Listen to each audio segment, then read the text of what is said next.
Alright, we're going to do a pod review today on that plant right there, which is not a whole lot of peppers on it, and I should have planted that outdoors. It's just I'm running out of room, and it got stuck in here, and this monster of a plant took over and crowded everything out here. This was a big mistake leaving this thing here, but nonetheless, we still got some peppers that came out, and I can still review them and whatnot. But over here, this one right here that I'm showing you, this little red guy right here, that's called the Poinsettia Pepper, and it's generally grown as an ornamental type pepper, but it's also grown for eating, and you can use this very much the same way as you would use any general cayenne type pepper. So why don't we pick one of those and give it a go? Just like that. Pop it right off. That is your poinsettia. Sounds like a dog. Isn't there a dog named Poinsettia? Here, we got some sunlight over here. Hopefully. No? No fucking sun,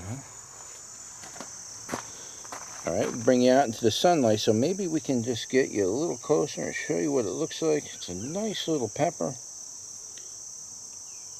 Beautiful little thing. I bet you there's some heat on this one. It looks hot to me. Not a problem. We can handle these lower heat ones. Compared to some of the stuff I've been doing, this is not going to be a big deal at all. So, let's turn you around and give it a go. Alright guys, here we are. We are doing another pod review today, and it's going to be on this pepper right here. And this is called the Poinsettia Pepper. Now, again, it's generally grown as an ornamental pepper, and they can produce hundreds, if not thousands, of these peppers in a season. I mean, the plant, from what I understand, can get absolutely enormous. I think it get to like 5 feet tall, and wide is just as wide. So once these plants really start to fill up with pods, what happens is the branches turn into fronds, and they start to bend over, and all of these things will spread out, and that causes the plant to grow even more and produce even more pods. So when that happens, you either got to leave it, or you're going to have to tie it up and stake it, or pick all the pods up and tie it up and stake it anyway. Because if not, it's just going to keep going and getting wider and wider, making more and more peppers, more than you'll ever actually be able to eat. Okay, so that's it right there. Without any further ado, let's give it a go. Okay, so let's get to the flavor first. It's got a kind of a tangy flavor. Has that general cayenne type flavor. Definitely not bell, definitely not habanero or anything else. It falls into the cayenne side of flavors. It's mostly all seeds on the inside. And it had a little tanginess, not much sweetness to it. Skins were a little thick and tough on it, which I'm going to be honest with you. Those kind of peppers, you really need to dry them. It's as simple as that. Trying to eat these raw, I don't know. I don't generally enjoy eating peppers that are like that raw. I mean, I can, and I do. I prefer to dry them out and powder them. When you powder these peppers, if you've never done that, man, I'm going to tell you something. And you don't have to powder it where you put it in a coffee grinder and turn it to powder. You don't have to do that. You can do what I do. I call it flaking. I just break it down into flakes with the seeds, really, as much as I can. Sometimes I put it in a mortar and pestle, so I get a little powder, a little flake, and I put that on like a slice of pizza or something.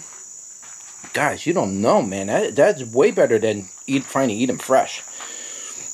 But not much to say about the flavor other than what I just described. It really has that type of cayenne type flavor and a little bit of tanginess to it. You dry, you lose all that tanginess. I did get a little bit of soapiness from this one in the beginning, which I wasn't getting too much this year, but this one had it a little bit. Now, as far as the heat goes, the heat on this thing is it's pretty good. I wouldn't say it's fiery, but I'd say if I was to actually put a number on this, I'd say probably between 8 and 10,000 on the Scoville's, my guesstimate. Probably somewhere around the 8 to 10,000 range. And it's really hitting the tonsils good. It's just a type of pepper it is. It's just when you swallow it, it hit those tonsils, really took it kind of good back there. It's burning the side of the mouth where I burnt the side of my tongue where I chewed it.